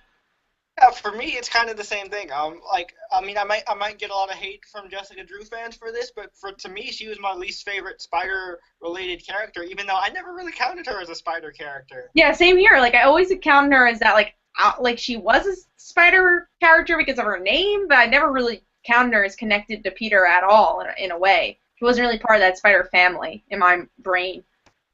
She was always either the spy, the traitor, the Shield agent, the Hydra agent, all this other stuff going on. But she never really. I mean, I loved her relationship with Carol, and that's probably the only reason I started liking her was when I got to see her interact with Carol, because Carol's one of my favorite characters. So seeing her develop more as a person is something that I like to see, because they don't do that a lot with heroes nowadays. They like to focus more on the hero life than the civvy life, and I think that's going to be an interesting angle. Hopefully this doesn't end up like Hawkeye and be really good and then run into problems towards the later half. And she's going to be appearing in Hawkeye as well, so we'll get to see that too. Yeah, I'm just really excited for the new direction that series is going. All right, so next we can talk about 2099, and we'll get into some Secret War stuff with 2099 also. Because Wars was announced. Yeah, I think with Spider-Man 2099, it's just going to be Miguel getting used to his own world again. Maybe Lady Spider being in the mix. I think that will be a good idea because I think she was a good supporting cast member. I don't know much about Spider-Man 2099. From only thing I know about him is from what I read from Dan Slott in this run. So I really can't give you predictions because I don't know much about his world. I honestly hope that 2099 is one of those. I don't want them to just kind of rehash the same thing, because literally 2099 it was some really good stories about a guy who idolized Spider-Man and wanted to kind of bring that feel to the future, that kind of idealistic with great power comes great responsibilities type of hero. But he was a different kind of hero. He was a little darker and he was a little bit more jaded because of the world he lived in, and I thought that was interesting. That's another element I liked from Spider-Man Noir as well. And I just hope they don't kind of rehash the same thing that they did before and turn him into Spider-Jesus. Fans of 2099 will get that joke because Time Storm, they kind of turned him into a god towards the end, and he rewrote the universe or something. I can't remember exactly. It's been a while since I've read it. But let's see what happens. I honestly like Miguel in the 616 a little bit. As much as I loved him back home, I really liked his relationship with Liz. I want that to go away, because that was interesting. I think Liz's plot line, I hope, doesn't go away totally. That's the one thing about, so many stories going on is that you kind of forget about those subplots. But Liz had a really interesting one. She was like teaming up with the goblins, and they didn't really flesh that out. And I think Spider-Man 2009 was going to be that series, but then they went into Spider-Verse, and I hope that's not a forgotten plot line because I like Liz as a character. 616, I love her in the Ultimate Universe because of her being a mutant. But yeah, Liz is a really cool character that people underestimate. Yeah, and Liz knows that Miguel is from the future as well, so that's that was the one thing where I was like, oh, this could be really interesting to see where this goes. Yeah, so I'm curious of how they're gonna tie that all in now that Spider-Verse is over, or even if he is going into his regular world, which I think he is, from what I've heard. So we'll see where that goes. So 2099. We'll do May last because we've talked her to death. But let's see, Peter. Let's go with Peter. We haven't really talked about Peter. Really weird that we haven't. I think that's the unknown factor. I really don't know where Peter is gonna go. I think we're gonna get a lot of filler issues until Secret Wars. Honestly, I don't think we're gonna get a big arc. But maybe that's what the series needs. If they're gonna develop characters more, I'm game for that. Yeah, maybe have a Mary Jane arc or whatever happened to Carly. That'd be awesome. Whatever happened to Carly, or the people that just kind of just sat on the sidelines. Again, subplots that just haven't been moved in a while. Where's Harry? Harry showed up like really quickly in one issue of. I don't think we need Harry at this point, though. I think they need to flesh out the characters that they've already established. Harry could be a story they could hold on to, I think. Yeah, that's true also. But yeah, it's weird because it's a Spider-Verse chat, but like the person we talked about the least is 616 Peter. But we'll talk about him a lot when we get to the MCU stuff. Don't worry, guys. So next character. Okay. So we talked about Jessica. Well, I guess it's Miles and May that's left, right? And Spider-Gwen. We go with Spider-Gwen, and then we'll kind of combine Miles and Jessica Drew since they're both in the Ultimate Universe. Do you want to talk about them first, since we haven't really talked about them? So what do you think is going to go on with Miles? I mean, his series is ending. They're going to merge universes. My biggest fear is that they're going to, I need them to keep his supporting cast. And what are they going to, I hope that they change Peter's supporting cast so they can accommodate Miles well enough. You know what I mean? Merge weak, frail Aunt May with badass, shoot Electro in the face Aunt May. Yeah, I mean, Miles, I think it's going to be difficult with that because his universe is ending and they're doing the S.H.I.E.L.D. thing at this point, and I hope they utilize Kate. I mean, I hope they don't leave that as a cliffhanger. Hopefully we'll get that story fleshed out soon. Yeah, I mean, I'm excited to see where it goes, though, and how he'll interact with this whole Battle World thing. I hope they end up keeping Jessica Drew, because I think she's a really cool character that deserves to be even more fleshed out, which I think she has been throughout the past year. So, yeah, I think we're going to concentrate on S.H.I.E.L.D. and then, end of Ultimate Universe. The thing that I find interesting about the S.H.I.E.L.D. thing, though, is that... S.H.I.E.L.D./Hydra, I mean. They ended the Kate plotline with the reveal of the whole Hail Hydra thing, and then right after that they jump into Miles and his dad with S.H.I.E.L.D. So what if they're kind of building up to the Romeo and Juliet type of thing where one family is Hydra, one family is S.H.I.E.L.D., and then that's where they're going to end it, maybe, possibly. What do you think? I mean, I think that's an idea. I think that's something that they're trying to do. I think that S.H.I.E.L.D. story was told for a reason. And I'm hoping, they're putting this Kate story at a standstill for a reason also. But these last couple issues, I think, are going to hopefully hit it out of the park. And, one thing that I would really like to see, if they do it, is maybe if they merge the, 616 and the Ultimate, they merge both Kates, and Kate ends up dating. That would be great. Yeah, that's something I would definitely like to see. Because Kate Bishop of 616... I don't know how she would take it. I don't know. I think it'd be really fun. Serious relationship with Eli, right? Yeah. Mhm. That's the last one I remember. Yeah, because then that whole Gillen run we had, she was dating, what's his name? Boy, Think of his name. Whatever. She was dating that other guy, but Eli was the first. yeah, so I mean, and Eli and Miles are actually kind of similar if you think about it. They kind of have Marvel Boy was the other guy. yeah, and Miles and Eli do kind of have some similar character traits, so it could work. I wouldn't mind Kate dating Miles. I mean, Well, Kate, Ultimate Kate, or 616 Kate. they'll merge Kate, whatever they do with Kate. I just want that relationship to not go away. Yeah, I think we don't have enough information on Kate to really say who's going to be kept, and we don't even have enough information on the future of Marvel to see what the hell, like we've been saying, what's going on with Battle World, and how they're going to combine all these universes. Well, I don't know. I don't even know how they're going to like tell these stories at this point. So this is kind of a wait and see game, I think. Definitely. So, all right, now let's talk about Spider-Gwen. A lot of people came to me with questions of like, why the hell are they doing? Why the hell are they releasing a Spider-Gwen series if Secret Wars is just gonna interrupt that and they're gonna wipe all the most? That was my question too. Yeah.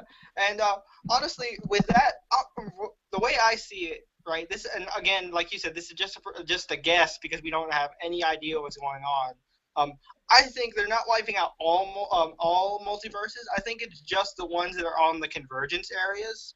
It's weird, convergence, but that's the incursion areas. That's what Hickman calls it. I don't read Avengers. Sorry, guys. They're too complicated. Yeah, whatever are on the intersecting parts is what they're going to merge. And I don't think Gwen's universe is going to be on there. I think Gwen, because of the Spider-Verse thing, maybe the portal will lead to Battle World and that'll happen or whatever. But it doesn't make any sense they would start one if they're going to just reboot it. So I think that Gwen's is going to just kind of stay out of Secret Wars, but her character itself will be involved, but it's another version or a displaced comics. It gets really complicated. That was my initial question when Secret Wars was announced. I'm like, how about Spider-Gwen? You're making this whole series. What are you doing here? I agree. I think it's just going to be kind of like another side story. If Spider-Gwen is involved with Battle World, she'll be helping in the Spider-Verse stuff. But she's still going to have her own story and whatever's going on in her series. Because they need to flesh out that wonderful world they have created. I think what we're going to see with Spider-Gwen is, seeing more of her interaction with her father, hopefully fleshing out the Mary Janes, and Gwen deciding what to do with college, because I remember that was on her mind in the Edge of Spider-Verse story, and her dealing with the police, and then, seeing some interesting versions of what we know from Spider-Man going into Spider-Gwen's world. So that's what I think we're going to see. Honestly, I think at least, I mean, I don't write it, we don't have any insight. We personally don't have any insight on Marvel, but I think what they're planning to do with Spider-Gwen, at least in the beginning, is kind of flesh out the origin more. I think. Yeah. Flashbacks, like Arrow. That's what's going to happen in the first couple issues. Because honestly, I mean, I loved that they did it in just one splash page, but I think they're going to kind of maybe, focus entire issues on, her relationship with Peter maybe, and then her getting bitten, maybe like 2 issues on that, and then go back to the present time and dealing with the Mary Janes and college and all stuff with Gwen, But yeah, I agree. I hope I don't know if they're going to do the origin right away. I think they're going to save it. From what I've been seeing, I think they're going to save it. But I hope they give us maybe a whole arc on just going back to how she got bit, what that meant to her. Because I mean, they didn't have time to do it Edge of Spider-Verse, but they definitely have time to do it here. Definitely. And also, quickly touching on that, Javier Rodriguez, who does the art for Spider-Gwen, is actually going on to Spider-Woman, which is the reason I'm picking that up in the next issue. What is he doing? Javier Rodriguez, the artist for Spider-Gwen, is going to be the artist for Spider-Woman now. Oh, awesome! Okay, that's perfect. I'm excited about that.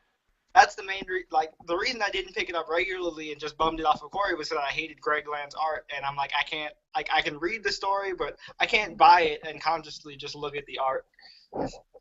I don't know. It's just me personally. It's personal preference. Some artists you just don't like. Yeah, I know. I'm not a big Greg Land fan either, but I don't hate on him as much as other people do. I like I said, I think his facial expressions could do a lot better. So I think those are all the series we want to talk about. Do you want to move on to some more questions? Yeah, because I mean, like the only one we haven't covered is May, but we covered May Yeah, throughout. we definitely cover and we'll just say because we'll go on to the Battle World series before we do this. She's part of the Battle World series, so I'm really intrigued what that series is even about. Like, why are these people coming together? But at the same time, I wish we could just have an MC2 universe thing. But we saw American Dream on the Secret Wars cover, so I don't know. I don't know how they're gonna work this out. What do you think about just quickly about this whole Battle World series coming? Who knows? We'll see. So, question time. Yes. Right. Next question is from Zach the Thunder King. I know One More Day and One Moment in Time was the worst Spider-Man story, but what do you consider the worst Spider-Man story in your opinion? Like you said, One More Day. There's a lot. I mean, I remember there was a whole section, like maybe Shed around there, where Spider-Man like was kind of unreadable. I remember it was like that shift of when they were trying to get new writers, like right before Dan Slott. I Talking didn't like it. It was so unorganized. the revolving door thing, where it was like a writer for like. Yeah. Like, I remember sometimes it'd be good, and then, like, other times it'd be like, oh, I don't even like reading this anymore. So, yeah, I would say that time period. It was, like, right, maybe a year or so before one moment in time. If Zach is also including like alternate realities and like Spider-Man spin-off miniseries, one that I didn't really like was Spider-Man Reign. I just I couldn't get behind that Oh, story. yeah, you know, Spider-Man Marvel Knights, the recent one I hated, the drug one. I did not like that at all. Behind Spider-Man Reign, you know what happened in Spider-Man Reign, right? That was the one where Peter's irradiated sperm killed Mary Jane. All right, right. I don't think I actually personally read that one, but I have heard of that one. I read it and I was just like, oh no, why did I buy this? Yeah. So there's a lot of bad Spider-Man books, but thankfully there's a lot of good ones too. Just because there's so many people trying to tell a story for Spider-Man. All right, so let's move on to the next question.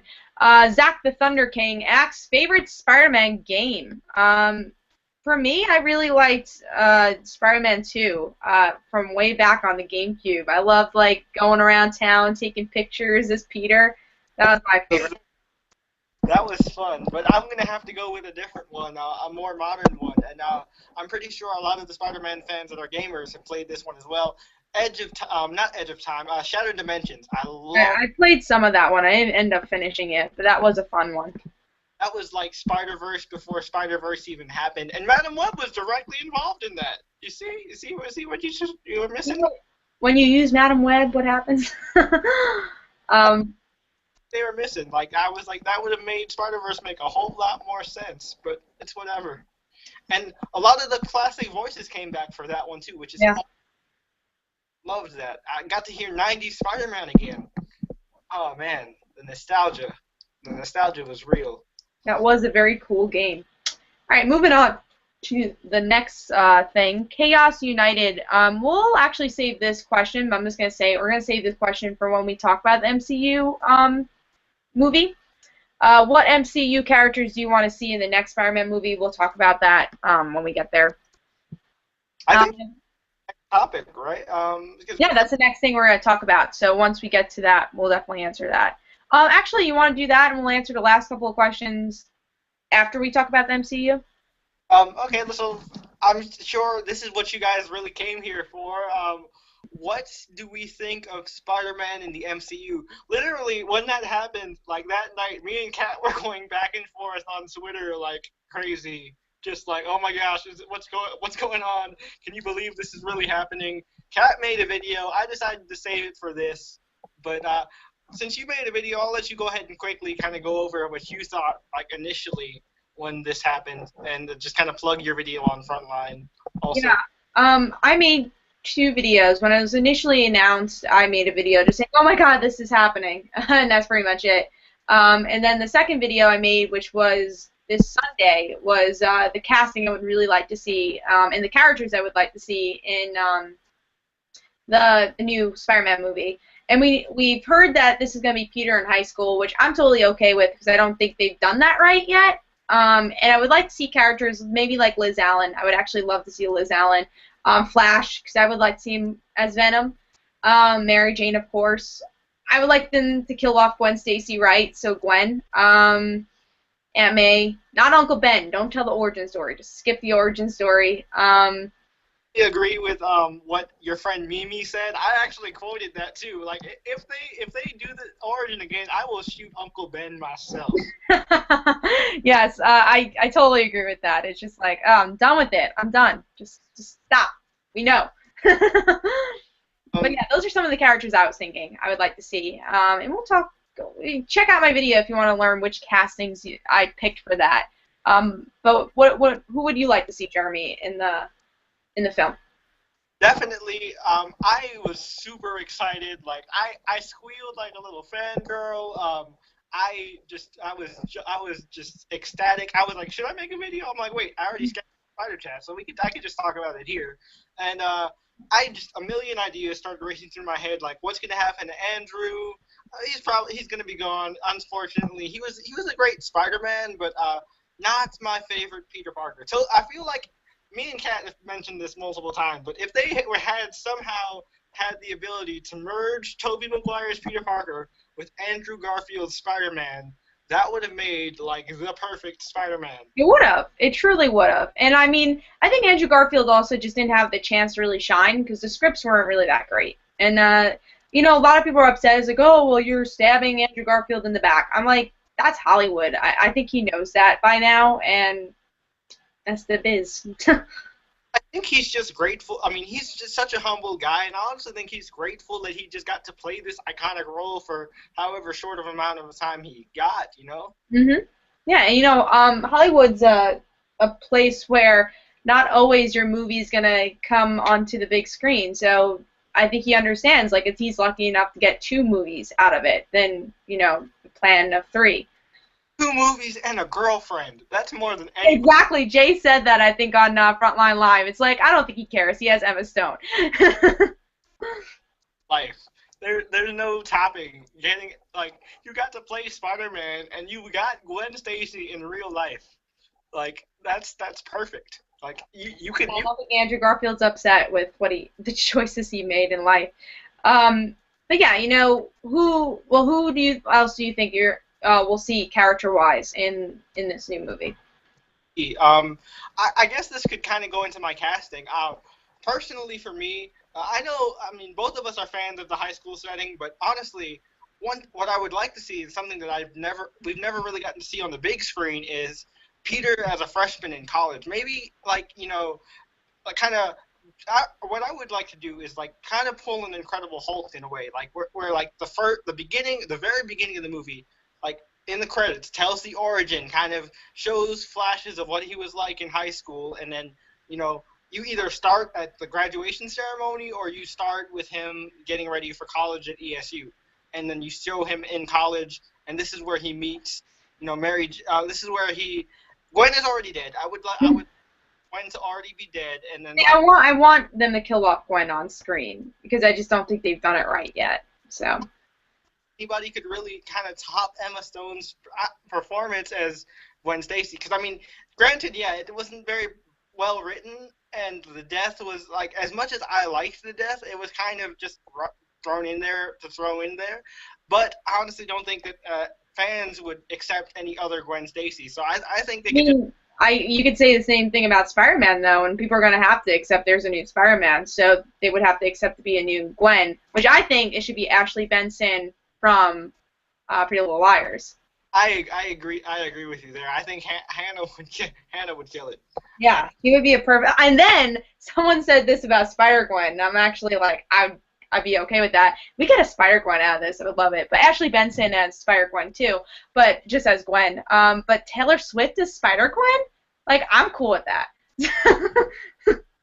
Oh, like, no, she's not the greatest actress ever, but she would pull off, her personality in interviews and, like, just in real life is how Spider-Gwen kind of is. So I think that would work. Like, if she herself, that would work. But going back to casting wise, another character I don't think they did well enough, and Chris talked about this on Facebook. Mount Vernon Kid, he talked about this on Facebook. Robbie Robertson. I think Robbie should be, more. I think they kind of dropped the ball on Robbie a lot. because he's a father figure to Peter, and he has Peter's back both as Peter and as Spider-Man. So I think he's a really important character you need to include. And for me, I don't like that Lawrence Fishburne was casted as Perry White, so I think Lawrence Fishburne would be better as Robbie Robertson. Yeah. I think he has the humor to kind of like match Pete in a way. I mean, I'll just go with J.K. Simmons. I mean, if he could return as JJ. That's a must-have because J.K. Simmons has already said he'd love to come back for Spider-Man, and he does everything for Spider-Man as J. Jonah Jameson voice-wise nowadays. So there's no reason J.K. Simmons should not be allowed to come back. Like, didn't he do the ride also? Like, he's done like every voice you can imagine for J. Jonah Jameson. So I hope they go that route. I don't know. I'm excited though. So any other characters you would like to see, and then we'll talk about the casting of Spider-Man himself. I saw your video, and you were talking about how you'd like to see Green Goblin again. And me personally, I'm not feeling like Green Goblin to me is like Lex Luthor and Joker in DC movies. You've seen that enough. I mean, everybody knows who Green Goblin is, and you've gotten. I mean, no, Willem Dafoe didn't do. I mean, he didn't do a bad job, but he didn't do a great job. And he did a good job. But again, I think that's more nostalgia talking than anything. Dane DeHaan, we don't need to. Oh yeah, we don't talk about that. But the character that I would like as a Spider-Man villain for the first movie would have to be his most deadly villain, Sergei Kravenov, Kraven the Hunter, played by Gerard Butler. Come on, that sounds awesome, doesn't it? That sounds. Yeah, I mean, I'd be game for that. Like, I don't think we haven't seen Kraven. Yeah, I mean, I'd be cool with that. It's just like I always want to see the arch nemesis for the first villain, but you know what? Maybe we could take Kraven. I'd take him. I mean, they couldn't do exactly Last Hunt because that would involve the clones and all that, but I would just like to see Kraven in general. Just something different. We've seen Doc Ock, we've seen Goblin, seen Sandman, we've seen Electro. Venom, but we can talk about that when we get more into casting as well. I would like to see the Flash Venom over Eddie Brock. I mean, yeah, I agree. Eddie Brock fans, I understand. Eddie was the original. You can't really beat the original. But at the same time, it's kind of an outdated kind of 90s concept. I really like, especially with what's going on in today's times, a soldier as Venom like fits perfectly into like a modern concept. Yeah, I would like to see, and also it just makes sense if they're starting in high school, you have that character Flash Thompson, and then seeing him grow as we saw him grow in the comics, I think would be an interesting concept that they haven't done yet at all. I think Flash Thompson was he was hardly appeared in the first trilogy. I know some actor played him that we all know, but I don't remember who exactly played him. And then Flash was a nobody in the Amazing Spider-Man sequels also. Like, I didn't really like how they portrayed him there. So it'd be really interesting to see that bully become friends with Spider-Man and then end up becoming Venom. Hey, you were actually, you were there, right? I was. So didn't they actually cut Flash's graduation scene? They did. He was there. Like, we saw him. They cut that scene. So he was supposed to be in the second movie. Yeah, there's that. They did a disservice to Flash as well. I mean, obviously you'd have to have Harry back too. I agree with you on Aaron Edgerton from Kingsman. I think he could play a good Flash. Or wait, did you say him as Harry or did you say him as Flash? No, Harry I picked the one from Fault in Our Stars. Al Gore. Yeah. Al Birch I picked for Harry, and then I did pick the one from Kingsman for Flash. I can also agree with that too, because honestly, Harry is supposed to have a charisma to him. That is what makes him the kind of the perfect friend for Peter, because he's the polar opposite. He's the popular one, he's smooth, but he's also kind of a brat, and you see that in Fault in Our Stars.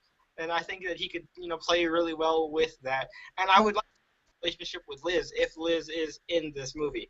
I really hope they add Liz, because I think she's a very cool character. And if they went the Ultimate Universe route, maybe they could put it in the Inhumans instead of mutants. Like, they can make her Inhuman and, like, maybe introduce Miss Marvel that way.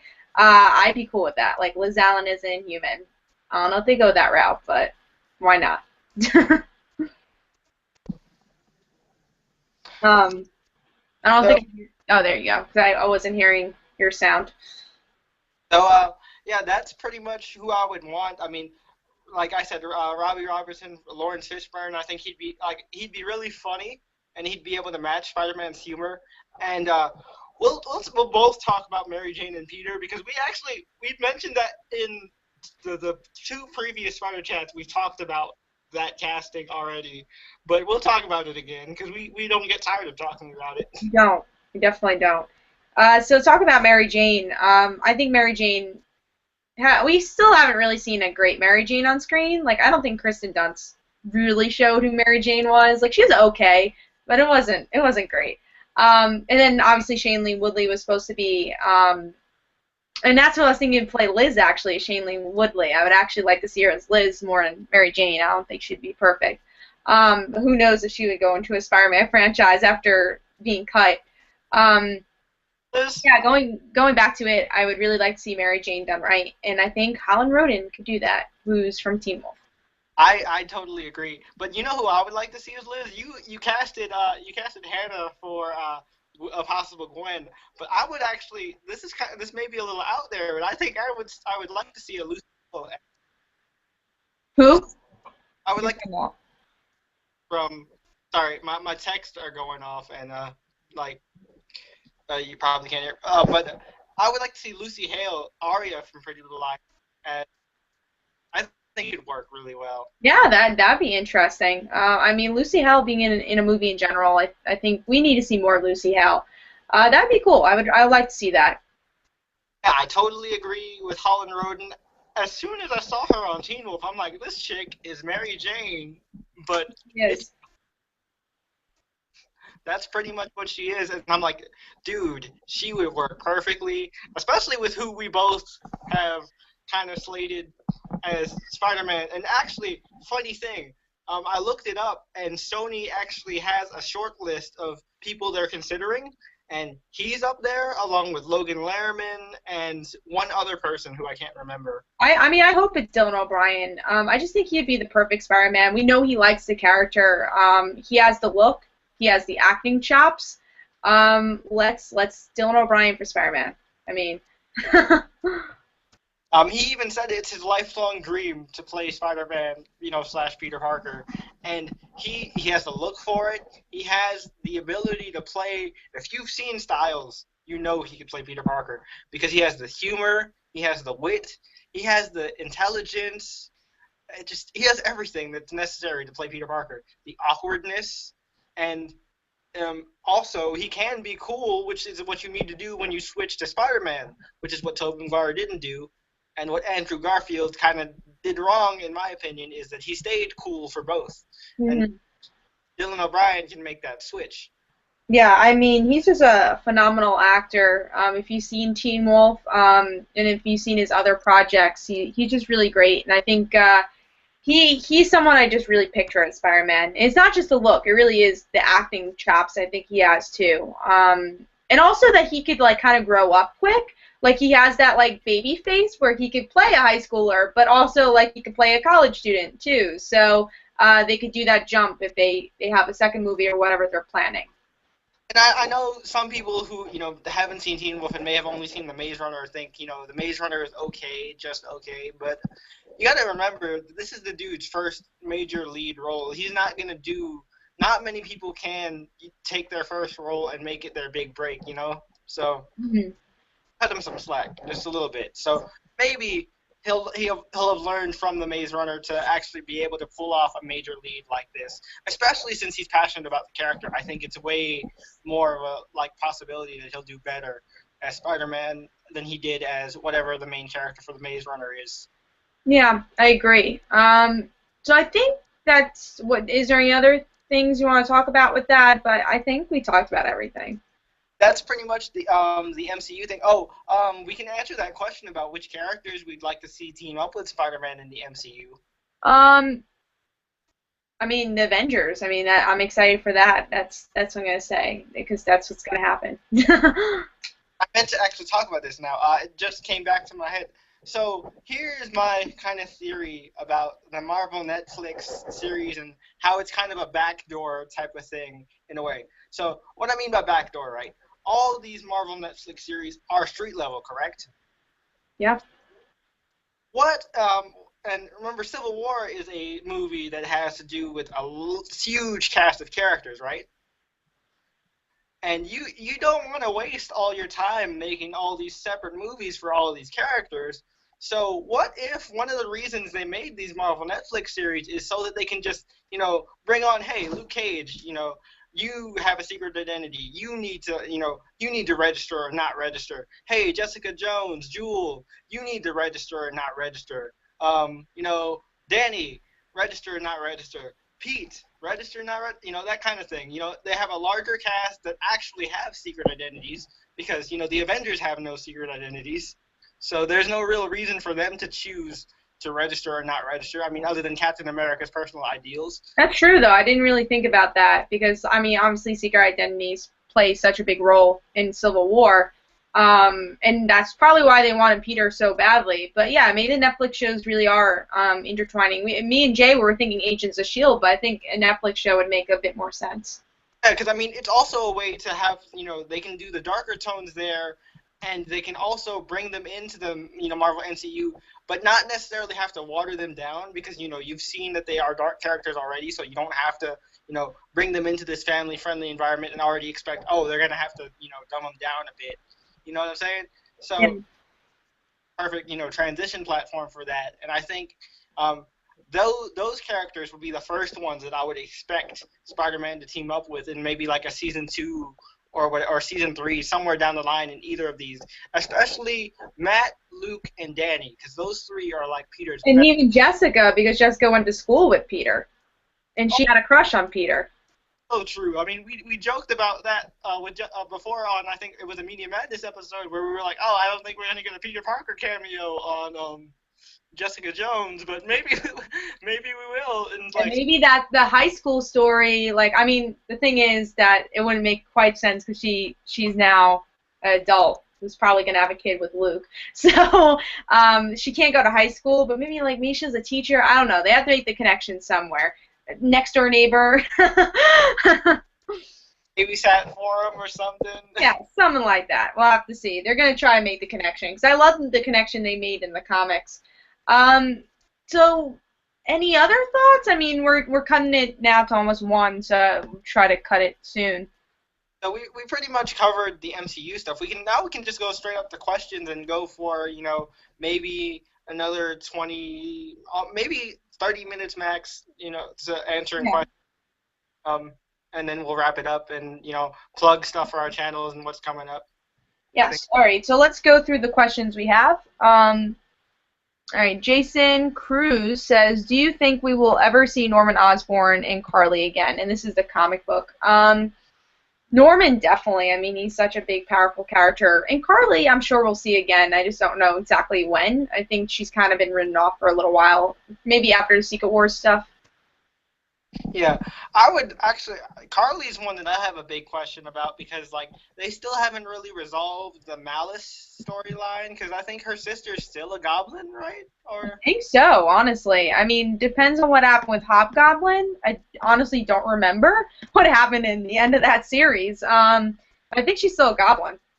yeah, so maybe hopefully they can later resolve that. Norman will never go away. As long as there's a Spider-Man, there will be a Green Goblin. Even in the Ultimate Universe, he couldn't go away, so he's not going to go away in the 616 universe. Yeah, I think that's the answer to that. So next question. Next is Skylar Powers X. Besides Miles Morales or Peter, what other version of Spider-Man would you want to see in a movie? In a movie? I mean, I feel like those are only 2 that could kind of hold their own movie. 2099, I feel like could hold more of a TV show than a movie. I don't even think that, honestly. I don't think. Maybe an MTV show. Up Spider-Man and MTV. We already know how that went the first time. Exactly. That's how much Spider-Man 2099 would hold itself. I don't think he could hold his own movie or show. Point being. I don't think there is one. I think those are only 2 that could really, maybe Ultimate Peter Parker, but those are only 2 Spider-Men that could hold their own show. I think there's other Spider-Woman that could hold their own show, but Spider-Man and Miles. Going back to the MCU really quick, I just thought about this, right? So, now that Sony had like a lock on all the spider related characters, and we talked about how Jessica Drew wasn't really a spider, but is. Do you think she was part of that lock, and now they could use her in Agents of Shield? Maybe. Yeah, I would like to see that. Or even the Captain Marvel movie or something like that, because, they are friends. That would be cool. Because I was wondering where she was at, because I mean, I like Mockingbird, but I think Jessica Drew, like, especially to the Hydra storyline, is a huge, part of it, so. Hmm. I think in the future there's a possibility they'll definitely use her. Yeah, that was just something I wanted to quickly touch on. So, back to questions. Next is from Joey Baggins. Are you guys excited for the new Peter and Mary Jane book, which we talked about? Do you think during Battle World, Pete is going to settle down and retire, letting Miles be the new main Spidey? The last question has not been asked. I don't think so. I mean, we just had Peter die for a year. I don't think they're going to retire him. What do you think? The way I see the Miles Peter thing going is more of how, kind of, if you read All New Captain America, it's how Sam and Steve are working together. I think that, Peter will be his own Spider-Man, but at the same time he'll be mentoring Miles. I don't think he'll fully settle down, but I think he'll not necessarily take a backseat, but not do as much as, spread himself as thin as he used to do. You know what I'm saying? Like, now that he has another younger, fresher set of legs, he might, help, ease him into it and maybe slowly but surely pass the torch. Kind of a Batman-Robin type deal. Yeah. Miles can be his own Spider-Man, so it's really confusing where you can place this. Like, it's hard to really tell. Yeah, again, we don't know enough about Secret Wars to really answer that question. But we try as hard as possible to answer it. All right, let's move on to... There's two more questions. Skylar Powers asks, I heard, spoiler alert, kinda, that Peter Parker came back in Miles Morales and left with Mary Jane. Do you think we will be coming back, or is that the end? I think it's the end of the Ultimate Universe, so that was like their happily ever after. So I think it's the end. They just ended that chapter, and then Miles will probably move on to 616. I mean, honestly, I'm glad they did it that way, because at first I was kind of against Peter Parker coming back because Me too. I think we talked about the last Spidey chat. Like, that was the main topic. That was the main topic of the last Spidey chat. Like, how, like, it ruined the, I think me and you both ranked this as the best death in comics. Like, it is. I still keep that story to heart, honestly. It's one of those things where at first I was like, oh no, this isn't Peter. This has to be a clone. But then how he reacted with Aunt May, I'm like, okay, it's really Peter. I think it is Peter, but how are they going to deal with this? But then when Peter and MJ just got in her truck and drove off into the sunset, I was like, oh, okay, I can accept that. You're gonna let Miles do his thing, and you're gonna just figure out yourself. Cool, good job, man. You earned some rest. So I'm glad, but at the same time, I don't think we're gonna see any more of that. Although I would have loved to see a mini-series of just them just traveling around. Yeah, me too. I agree. But again, if Ultimate Universe is truly ending, I think that was just their happily ever after, riding into the sunset. So let's go into the last question, I think. I'm just going to refresh just to make sure this is the last question. And it looks like it is. Yep, it's the last question. Okay. That's not it. Okay. What do you think Spider-Verse, and what do you think of Spider-Verse? This is from Anton Malavisk 9. What do you think of Spider-Verse, and what will it result in? Will Secret Wars erase everything? I personally think it should end, miss the stories with only Spider in it.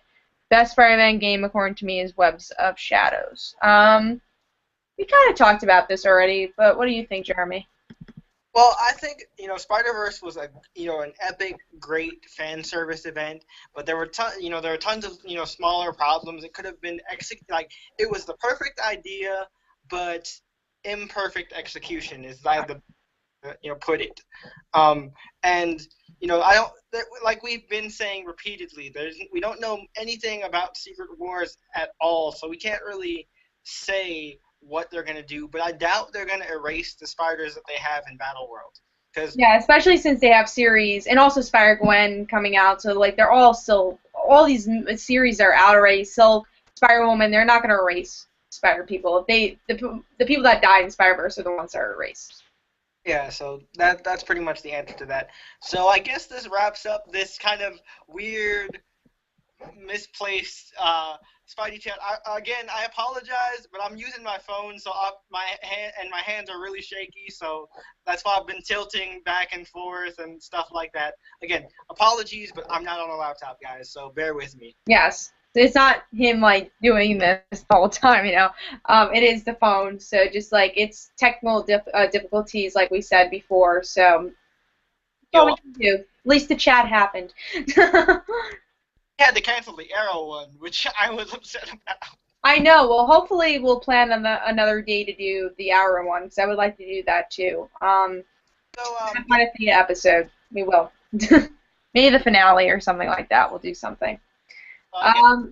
So yeah, that's the end of Spidey Chat. I'm sure we'll have another one in the future, maybe after Secret Wars or something like that. We'll probably do another one. Hopefully we'll have more of a panel this time, because it seems like everybody was doing something today. Or like power outages and stuff like that. So, but you know, we covered a lot of stuff, which is cool. And thank you guys for asking us a lot of questions. That was awesome. And so we're wrapping up here. What's going on, Jeremy, with your stuff? So not much from the different from the usual. I'm 2 subscribers away from 500. So please, like any of you guys that actually enjoyed what I had to say here that are on Cat's channel, give me those 2 subs and help me get to 500, halfway to 1,000. I've been doing this for a while, and actually it's partially thanks to Cat. So it's I'm glad that I've gotten this far, and just thanks, guys, and hopefully I get these 2 from here, and that would be awesome. Fellow webheads just sticking together. As far as stuff coming out, Arrow review on Wednesday, Flash on Tuesday. I'm gonna wrap up. I'm gonna do an overview of Agent Carter sometime. That's what I'm gonna do too. Figure out when to do that and how. I gotta balance that between class and stuff, but maybe.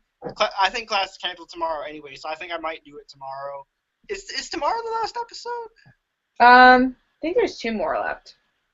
Okay, so nix that. But I'm gonna do a wrap up for Agent Carter when that happens. Wednesday I said Arrow, and then I've been slacking on my Hero File series. I do still want to do the couples thing for February. I gotta release that Green Arrow Black Canary one. And then I'll go ahead and tell you guys the order it's going to be in. It's going to be Green Arrow, Black Canary, I guess, this week. And then it's going to be Iris and Barry. And then it's going to be Sue and Reed. And finally, the last couple for Couples Month, my favorite of all time, the one that we talked about in this chat, Spider-Man and Mary Jane. Like, the one that needs to happen and should happen. And just, please. Mm-hmm.